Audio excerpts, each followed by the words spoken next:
Desde hace un tiempo a esta parte, muchas noticias se están haciendo eco de la expansión de la Vespa velutina, más conocida popularmente como avispa asiática, en la zona norte de la península principalmente. Hoy Grupo Noticias organiza un nuevo encuentro con el fin y con el objetivo de conocer lo que es realmente esta especie de avispa, sus características, cuál está siendo el impacto en nuestro entorno, por supuesto toda la problemática que genera en torno a la salud y todo lo relacionado con la investigación. Una investigación que ha llevado al laboratorio Ropsal a desarrollar y comercializar la primera vacuna contra el veneno de esta avispa a nivel mundial. Para desgranar y conocer al detalle pues, todo este apasionante mundo, hoy nos reunimos aquí con una serie de expertos que nos van a poder contar pues, todo relacionado con esta especie, que aprovecho ya para presentar a los ponentes, empezando por la doctora Gabriela Pretre, doctora en biología molecular, experta en la Vespa velutina y actualmente investigadora de Ropsal. Hola, ¿qué tal? Buenos días. Contamos también con Itxaso Elordu Zapaterietxe, técnica de Basalan y experta en neutralización de nidos de avispa asiática. Hola, Itxaso.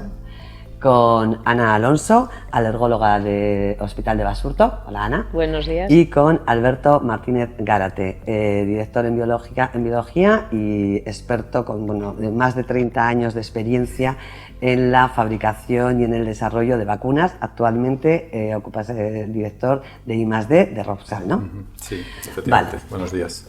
Buenos días, según. Pues tras estas presentaciones, empezamos ya a meternos un poquito en el tema y vamos a empezar, Gabriela, contigo para que nos cuentes un poco la especie, ¿no? Estamos hablando de una especie concreta de avispa, la Vespa velutina, que popularmente le conocemos nosotros por la avispa asiática. ¿Qué es la Vespa velutina? Bueno, bien, como tú bien has dicho, se conoce comúnmente como avispa asiática, pero en realidad se trata de un avispón. Y este avispón pertenece al orden de los himenópteros, al igual que las abejas, las avispas, los abejorros y las hormigas. Y son véspidos que son sociales, es decir, que viven en colonias. Y en el caso particular de la avispa asiática, las colonias pueden llegar a ser de 13.000 especímenes. También otra característica que tienen es que tienen un ciclo de vida muy particular, que tras pasar el invierno, las reinas salen, construyen su primer nido, un nido primario, dan origen a las primeras obreras y luego ese nido se traslada a zonas más altas y se forma el nido secundario, que va a ir aumentando de tamaño hasta el verano y principios de otoño, que ese nido va a alcanzar el número máximo de especímenes y es en ese momento donde la población es más susceptible a ser picada por la Vespa velutina. Esas picaduras se diferencian con respecto al de las abejas y de los abejorros, en que tienen la capacidad las avispas de retraer su aguijón y volver a picar. O sea, una avispa puede picar más de una vez. Una abeja o un abejorro, no. El aguijón queda adherido a la piel. ¿Cómo reconocemos que es realmente una avispa asiática o una Vespa velutina? Bueno, afortunadamente es muy fácil reconocerla porque estamos hablando de avispones, avispas de gran tamaño. Y a diferencia de lo que es el avispón europeo, la avispa asiática es de color negro, tiene el abdomen negro, el tórax negro, tiene solamente una pequeña línea de color amarillo que es muy distintiva y también tiene un aspecto velludo, se pueden ver los pelitos y también las 6 patas son amarillas anaranjadas y la carita es anaranjada, así que es bastante fácil de reconocer si una avispa de este tipo. Itxaso, ya nos ha expuesto un poco Gabriela cómo es su aspecto y tú eres una experta en neutralizar estos nidos, ¿no? De avispa asiática. ¿Cómo son estos nidos? ¿Cómo sabéis que pertenecen a esta especie? Bueno, pues como bien ha explicado Gabriela, la Vespa velutina construye 2 tipos de nidos durante su ciclo vital. Uno sería el nido primario, como ha comentado, que tendría el tamaño de una pelota de tenis más o menos, y luego sería el nido secundario, que pues, puede alcanzar dimensiones desde el tamaño de un balón de fútbol hasta 1 metro de altura, más o menos.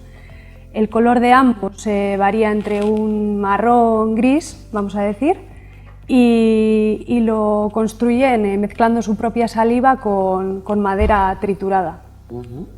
Y bueno, la textura sería algo así como, en caso de los nidos primarios, una especie de papel maché, y en un nido secundario más parecido al cartón, digamos. Pero son de gran tamaño, ¿no? Sí, unas dimensiones... sí, pueden alcanzar grandes dimensiones, la verdad. Sí. Luego también depende del espacio que tengan y demás. Ana, como experta en el tema de salud, nos vas a comentar un poquito todos los problemas, ¿no? ¿Cuáles son esos problemas que provoca? Bueno, cuando a una persona le pica un insecto de este tipo, la verdad es que tampoco hay diferencia entre avispas y abejas, puede tener una reacción que puede ser tóxica en el caso de que le piquen muchos individuos, o puede tener una reacción alérgica.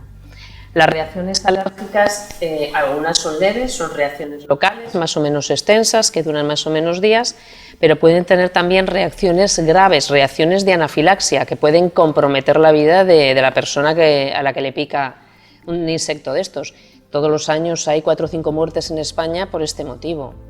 El tema de, sobre todo la alarma que crea este tipo de avispa asiática, la avispa velutina, es por su tamaño, es porque es más grande, pero realmente no produce más alergia que las avispas comunes o que las abejas. Lo que pasa que es un insecto que es más grande y luego sí que inyecta en principio más veneno por su tamaño.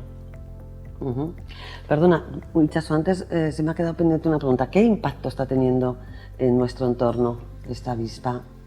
Bueno, pues la avispa velutina tiene muchos impactos en realidad, ¿no? Pues uno de ellos podría ser pues, mismamente la agricultura, teniendo en cuenta que los adultos de esta especie se alimentan principalmente de azúcares, pues claro, en época de recolección de fruta y demás,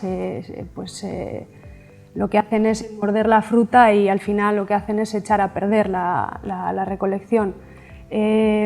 A su vez, tenemos que tener en cuenta que la avispa velutina caza todo tipo de insectos para alimentar a sus larvas, pero la mayor parte de la dieta proteínica de estas larvas proviene de las abejas, que como ha comentado Gabriela, nuestras abejas no están acostumbradas a esta especie invasora, con lo cual no le hacen frente o, vamos a decir, de manera que afecta directamente también al mundo de la apicultura.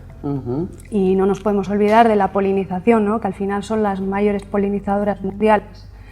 Y luego, pues un poco lo que ha comentado Ana, está el tema de la salud pública, ¿no? Que pues, debido a las consecuencias que puede tener el hecho de que te pique una avispa asiática. Continuando un poco con la salud, ¿es muy frecuente casos de esta picadura de...? Pues a ver, es más frecuente de lo que parece, pero realmente nosotros en los servicios de alergia vemos pacientes que han tenido picaduras, que han tenido reacciones adversas severas, pero no vemos a todos los pacientes que les ocurre esto, porque es un tema que no es muy conocido. Hay mucho desconocimiento respecto a ello y sobre todo a que tiene tratamiento. Que son pacientes o son personas que tienen una picadura y que pueden tener reacciones muy graves, y para esto hay tratamiento, además. Esa es la siguiente pregunta. Sí. ¿Hay tratamiento? Hay tratamiento. Esa es la buena noticia, ¿no? Lo primero que hay que hacer es tratar los síntomas después de una picadura, sean reacciones locales o sean reacciones generales, sistémicas, que llamamos nosotros. Eso es lo primero. Pero esto tiene un tratamiento, que es la inmunoterapia con venenos, y no es de ahora, vamos, que lleva muchos años haciéndose, y es el tratamiento específico contra ello. Aquí entra en escena Ropsal, ¿no? Que ha puesto la solución a esa picadura, ¿no? Al veneno de esta avispa, que es lo que provoca la alergia, ¿no? En las personas. Alberto, ¿qué es Ropsal? Cuéntanos un poquito cuál es su historia, a qué se dedica. Bueno, pues Ropsal es una compañía farmacéutica de capital alemán, ubicada en el Parque Tecnológico de Vizcaya, en Zamudio, y que se dedica a la investigación, la fabricación y la comercialización de diagnósticos y vacunas para el tratamiento de alergias. Fundamentalmente de las causadas por aeroalergenos, tales como los pólenes, los mohos, los ácaros, los epitelios animales, etc. Y también las causadas por los venenos de himenópteros, las abejas o las avispas. Roxal se remonta a su fundación a 1992 y en el 2017 adquirió la división de alergia de la compañía portuguesa Vial, que a su vez había adquirido esta división de alergia de unos laboratorios bilbaínos que se llamaban Laboratorios de Dr. Aristegui, fundados en 1941, y que en 1984 echaron a andar esta línea de inmunoterapia para el tratamiento de las alergias. De modo que, bueno, actualmente las instalaciones de fabricación y de investigación en alergenos están aquí en el Parque Tecnológico de Zamudio, en Roxal. Esa es un poco la síntesis de la historia. Perfecto. Teniendo ya este resumen un poco de Roxal, Gabriela, en cuanto a la distribución geográfica de la avispa velutina, avispa asiática, ¿cómo llega? Porque ha sido los últimos años, ¿no?, cuando se está oyendo de la presencia y de la expansión. Entonces, cuéntanos un poquito cómo ha llegado hasta aquí. Bueno, la avispa asiática ingresa en el 2004 por el puerto de Burdeos. Viene un carguero de China que transportaba básicamente vasijas para jardinería, y allí había un productor en Burdeos, un productor francés de bonsái, que habitualmente compraba estas vasijas importadas de la costa de Shanghái. Por técnica genética ya hoy se sabe que ha llegado o una reina fecundada o muy poquitas. Fueron las que llegaron fecundadas y a partir de ahí ya se colonizó todo lo que es el sudoeste francés. Ya en el 2010 empiezan a aparecer los primeros especímenes aquí en País Vasco, en el Valle de Baztán y en Navarra, bueno, y en Irún también. Y a partir de ese año empieza a expandirse, ya 2011 está expandido por la cordillera Cantábrica, por Portugal, por Cataluña, y luego su expansión sigue a un orden de 60-70 kilómetros al año por Italia, Reino Unido, Alemania, Suiza y Países Bajos. ¿Y por qué se expande tan rápido, no? Aquí hay condición al clima, sí. ¿Qué condiciones hay para que Sí, expanda? sí, bien, en parte es eso, o sea, hay varios factores. Principalmente se podría decir que hay tres factores. Uno es lo que tú has dicho, es una coincidencia climatológica con su zona de procedencia en cuanto a precipitaciones y temperaturas. Otro, como bien ha mencionado Ichazo, tiene que ver con esa fuente inagotable de alimento. Estamos hablando de la abeja de la miel, que no está preparada para hacerle frente a esta plaga, mientras que las abejas europeas sí lo están, asiáticas sí lo estaban. Las abejas de aquí no están preparadas para defenderse, y por el otro lado tampoco tiene un competidor o un depredador directo que sea eficaz para hacerle frente a esa tasa alta de reproducción. O sea que en el futuro se ve que se va a seguir expandiendo, ¿no? Pareciera a día de que hoy sí. no hay nada que lo pare. Bueno, de todas maneras hay registros que parece que la expansión no va más allá de las zonas atlánticas por el tema de la humedad, de las precipitaciones y de la climatología. Ichazo, aquí vosotros sois los que veis realmente lo que está pasando aquí, ¿no? Sois los que neutralizáis los nidos. Entonces, ¿cómo está la situación? Pues a ver, nosotros a nivel Vizcaya, que es donde actuamos, podemos decir que de 5 años hacia atrás, vamos a decir, ha bajado un poquito el número de nidos que se han neutralizado. Pero bueno, esto puede ser debido a su gran capacidad de adaptación también. Es lo que ha comentado Gabriela, se adaptan muy bien, entonces los nidos cada vez los hacen más ocultos, en sitios más recónditos, en sitios que no buscaríamos a priori. Entonces puede ser también debido un poquito a esto. De todas formas, te diría que se neutralizan entre 2.000 y 4.000 nidos al año, dependiendo un poquito del año. 2.000 y 4.000, ¿no? Al año en Vizcaya. Sí. ¿Hay alguna época más concreta? Sí, los picos más altos suelen ser de desde julio hasta octubre, un poquito así, cuando los nidos secundarios están en pleno auge y es cuando las poblaciones son más altas. Hay que estar un poco, o sea, si alguien ve un nido, hay una forma de actuar cuanto antes para que no... Sí, bueno, nosotros Basalan trabaja en coordinación con ayuntamientos y bomberos, con la ayuda de una aplicación informática.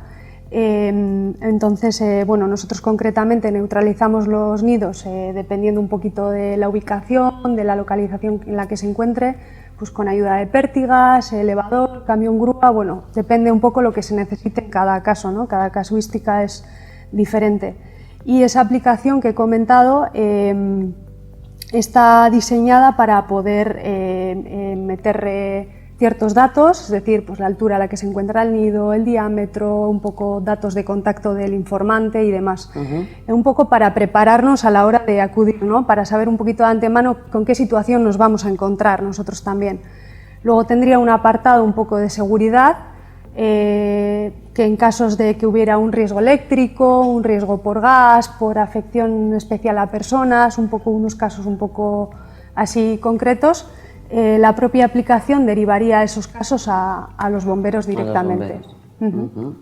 Se suele tardar mucho en neutralizar un... Ya te digo que depende del caso, de todo, efectivamente. ¿no? Ana, esto se está viendo, ha dicho, bueno, pues de 2.000 a 4.000 casos de neutralización de nidos, esto.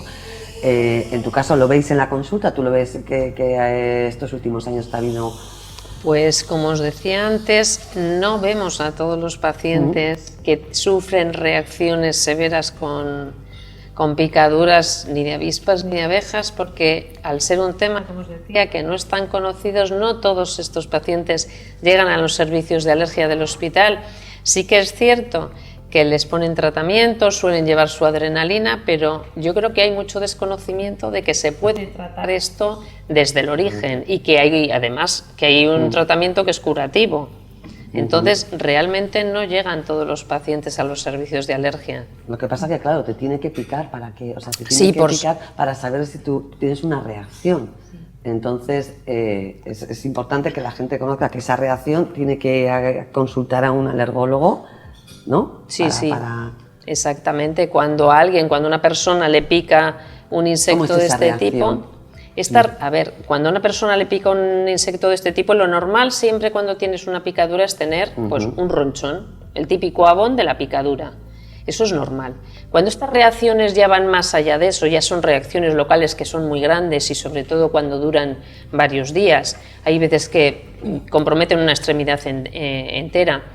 En estos casos sí que hay que consultar y hay que ir a un servicio de alergia, aunque no sean candidatos a un tratamiento con inmunoterapia, pero sí que hay que tenerlo estudiado. Y por supuesto todos los pacientes que han tenido reacciones ya generalizadas.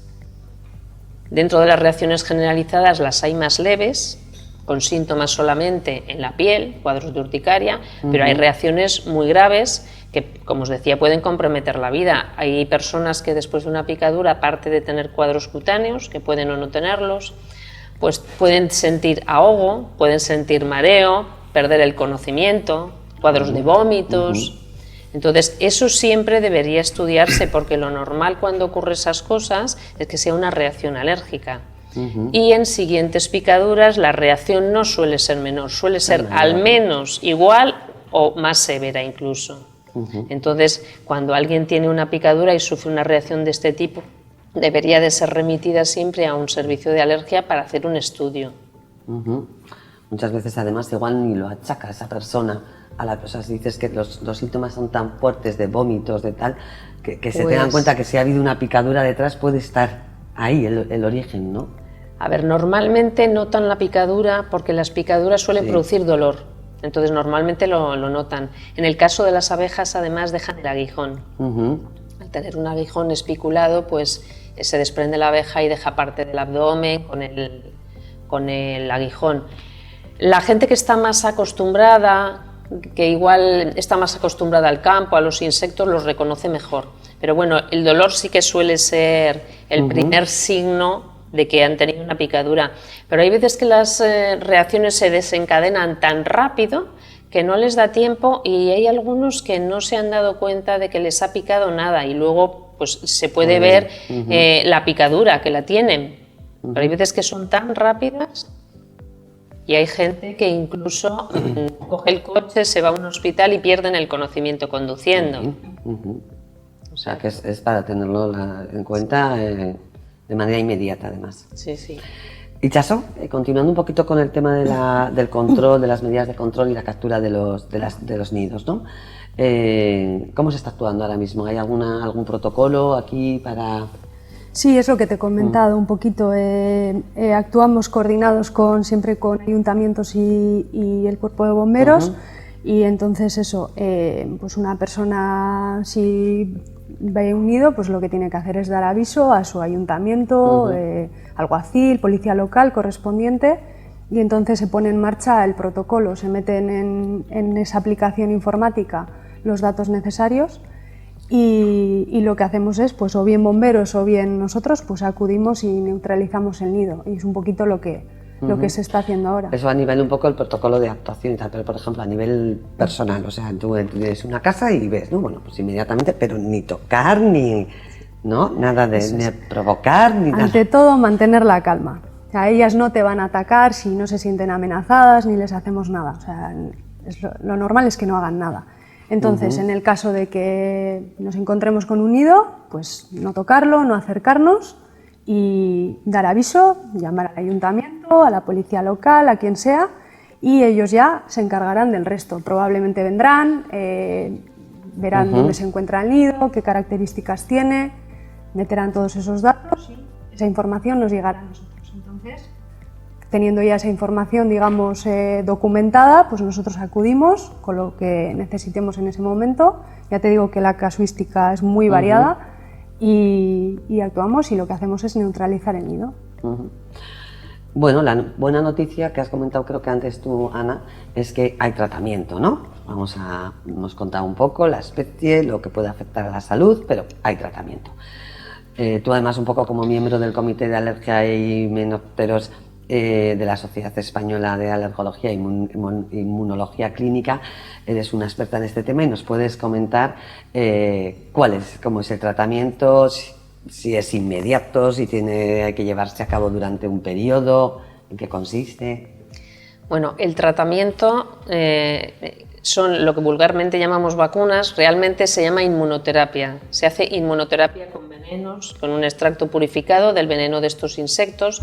Y es un tratamiento que es muy eficaz, y cuando hablamos de muy eficaz es que alcanza tasas de curación muy altas, tiene una eficacia en torno a un 95%.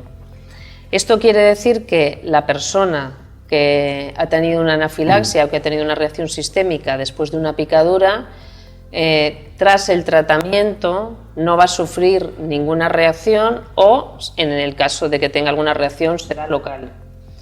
Entonces, son tratamientos que son largos, que hay que mantenerlos en el tiempo para que sean eficaces, pero sí que sabemos, nosotros ponemos estos tratamientos, hacemos un inicio y las dosis al principio son semanales, hay distintas pautas de más o de menos semanas, y luego el mantenimiento se hace mensual. Sobre todo durante el primer año normalmente se pone todos los meses y luego lo vamos espaciando, podemos llegar a espaciarlo cada 6 o cada 8 semanas. Y el tratamiento hay que mantenerlo entre 3 y 5 años. Sabemos que cuando un paciente llega al mantenimiento, a partir de la segunda o tercera dosis ya está protegido. Y eso solo sabemos porque los pacientes tienen picaduras espontáneas o porque hacemos pruebas de repicadura. Entonces, normalmente, tras 2 o 3 dosis de tratamiento con inmunoterapia ya en mantenimiento ya están protegidos para futuras picaduras. Es un tratamiento además que cuando se mantiene los 3-5 años, pues se mantiene la eficacia durante años, a largo plazo. O sea, no se recae porque te vuelvan a picar normalmente. En el caso de los apicultores, que sí que sufren muchas picaduras a lo largo del año por su trabajo, por su actividad con las abejas, pues en muchos casos sí que se mantiene la vacuna, esta inmunoterapia de por vida, no con dosis mensuales, pero sí poniéndoles 3-4 dosis al año, porque esto hace que esa eficacia se mantenga en el tiempo. En otras enfermedades como las mastocitosis también hacemos lo mismo, pues porque son pacientes de más riesgo y es una forma de mantener esta eficacia, y en eficacia hablamos en una enfermedad que puede tener efectos muy graves. En el tema de la vacuna, desde luego, hay un nombre propio, ¿no? Que es Rupsal, ¿no? Entonces, Gabriela, cuéntanos un poco cómo se ha llegado a esta vacuna, cómo habéis conseguido que sea el tratamiento perfecto. Bueno. Si me imagino que un proceso costoso, complicado. Bueno, hubo toda una etapa de investigación para poder saber cómo obtener ese veneno de la mejor manera posible. Y básicamente lo que nosotros hacemos es recibimos las avispas que llegan en un recipiente cerrado, obviamente, porque las avispas las recibimos vivas. Y eso es muy importante porque no se han empleado ningún biocida, ni pesticida, ni nada que pudiese afectar esa calidad del veneno. O sea, recibimos las avispas tal cual están, con nido y todo en un recipiente cerrado. Y inmediatamente lo que hacemos es ese nido lo congelamos. Entonces, tras 24 horas, retiramos el nido y lo pasamos a una cámara fría para evitar que se descompongan. O sea, vamos a trabajar de ahí en adelante siempre a 4 grados. Y bueno, el nido, como bien dije, es bastante grande, sacamos las capas externas, luego tenemos que ir desarmando los paneles, porque ante el frío lo que han hecho las avispas es migrar al interior de las celdas donde generalmente están las larvas. Entonces, colectamos especímenes por especímenes. Y una vez que tenemos la totalidad, los pesamos, los contamos y luego tenemos que hacer una diferenciación. La diferenciación que hacemos es de tipo sexual, porque a nosotros lo que nos importa es quedarnos con las hembras. Las hembras son las que van a picar, los machos no pican. Las hembras tienen el aguijón, tienen el saco del veneno y el veneno en su interior. Entonces, seleccionamos las hembras y con las hembras seleccionadas pasamos a extraer el veneno. El veneno lo extraemos de manera aséptica, lo colectamos y luego le hacemos diferentes pruebas, no solo lo cuantificamos, sino que también lo caracterizamos. Lo caracterizamos bioquímicamente, analizamos su perfil de proteínas, su perfil inmunogénico y también usamos técnicas más sensibles como la espectrometría de masa para poder identificar esos alérgenos que componen el veneno. Entonces, de esta manera nos aseguramos de tener una materia prima con altos estándares de calidad. Y con esa materia prima se pasa a formular las vacunas para inmunoterapia. Y ya las vacunas se fabrican de la misma manera que el resto de las vacunas, siguiendo la reglamentación europea vigente y con todos los controles que son los controles que pide la reglamentación actual. Imagino que muchos años, ¿no? De investigación, ¿no? Sí. ¿Y ahora mismo en qué pasos está ya la vacuna? ¿Seguís investigando? ¿Seguís haciendo pruebas para ver cuánto tiempo, qué eficacia tiene? La vacuna, bueno, ya está en marcha y bueno, hay ensayos observacionales y bueno, Alberto puede comentar mejor el tema. En caso de esto, el alergólogo es el que va a indicar, ¿no? Se lleva a cabo el tratamiento, cómo y demás, ¿no? Alberto, pues sí, primer productor mundial de la vacuna. Me imagino que un orgullo, ¿no? Está claro cómo ha sido, cuál ha sido la experiencia que tiene Rupsal. Bueno, en este campo de vacunas tiene una gran experiencia. Cuéntanos un poquito cómo ha sido todo el proceso. Bueno, a nosotros siempre nos ha interesado particularmente las vacunas de veneno de himenópteros para el tratamiento de los pacientes o los sujetos que sufren picaduras y experimentan una reacción alérgica. Porque este tipo de vacunas, dos cosas que ha comentado Ana. Por una parte, son dirigidas a paliar una de las alergias más peligrosas para los sujetos que experimentan esta reacción. Y por otra, también porque son unas vacunas con las que se alcanzan las mayores cotas de eficacia, pues cercanas, superiores al 95%. Entonces esto siempre ha hecho que nuestro interés hacia la optimización de estas vacunas pues sea una premisa fundamental.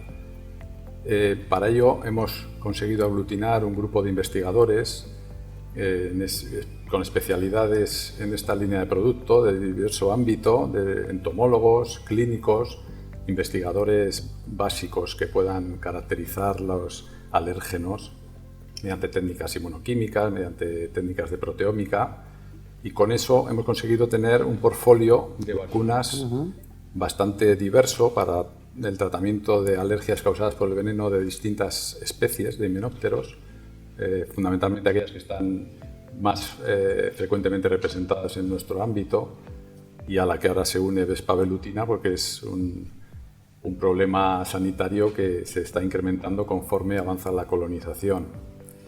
También hemos conseguido desarrollar formulaciones farmacéuticas de alta calidad conteniendo el veneno purificado, que como ha relatado Gabriela no es fácil, y también hemos conseguido verificar la eficacia y la seguridad de estos productos con estudios clínicos. En definitiva, pues, creo que hemos vertido un gran esfuerzo, y no solo en tener un producto bueno, sino en extrapolarlo a nuevas especies que empiezan a causar problemas etiológicos en nuestro ámbito. Bueno, me imagino que en este sentido Roxal tiene una trayectoria, ¿no?, que ha sabido desarrollarla, desde luego, con esta vacuna a nivel mundial, que es todo un éxito, y me imagino que además todo una mirada de futuro, o sea, optimista, ¿no?, porque dices, bueno, me imagino que seguiréis trabajando en todo lo que ello conlleva, ¿no? Y seguro que en el futuro habrá alguna nueva noticia, ¿no? Seguramente. Bueno, pues nada, yo por mi parte creo que hemos recogido muy claramente, ¿no?, todo lo relacionado con este apasionante mundo. La verdad es que si eres desconocedor de todo lo que implica y no sé si queréis puntualizar alguna cosita antes de terminar. No, simplemente nosotros hemos querido poner a disposición de los clínicos una nueva herramienta que no existía, tanto para el diagnóstico in vivo, que eso es otra cosa que no se ha comentado, pero existía para el diagnóstico in vitro y para el diagnóstico in vivo, y especialmente pues para el tratamiento, con la utilización de unas vacunas que sean capaces de inducir tolerancia y solucionar este problema sanitario de primer orden, o que se va extendiendo conforme, como hemos comentado antes, conforme avanza la colonización de la especie. Sí, una colonización muy inmediata, porque yo creo que cualquier persona se ha dado cuenta que en los últimos años, en verano, es que además son de ese tamaño tan tremendo que estés donde estés, asusta bastante, ¿eh? O sea, que habrá que dejarles que corran aire, ¿no, Itxaso? Que no les estemos dando así, ¿no? Nada, todo se trata de no molestar. Pero asusta, ¿eh? Bueno, pues nada, yo solamente agradeceros de nuevo en el nombre de Grupo Noticias vuestra presencia aquí hoy. Y bueno, pues que creo que ha podido ayudarnos a todos todo lo que nos habéis comentado y detallado. Eskerrik asko de nuevo. Gracias. La verdad es que es un orgullo y un placer acoger hoy en Zamudio tanto conocimiento y tanto trabajo, ¿no? Y la verdad es que no puedo mostrar más que humildad y admiración hacia Itxaso, en este caso también hacia la doctora Ana, la doctora Gabriela y al doctor Alberto. Y como bien ha dicho el doctor Alberto, la farmacéutica Arístegui, hoy bajo el paraguas de Roxal, es una empresa que lleva aquí en Vizcaya desde 1941, y que las personas que han formado parte de esa empresa, su trabajo, su conocimiento y el desarrollo que han hecho en I+D han hecho que hoy sea una empresa referente no solamente en Vizcaya, sino también a nivel mundial.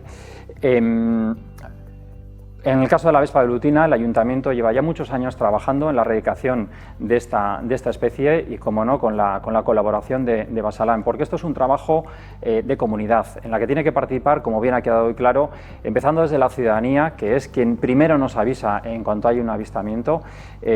Los apicultores, por supuesto, entran el Ayuntamiento, bomberos, Basalan, Osakidetza.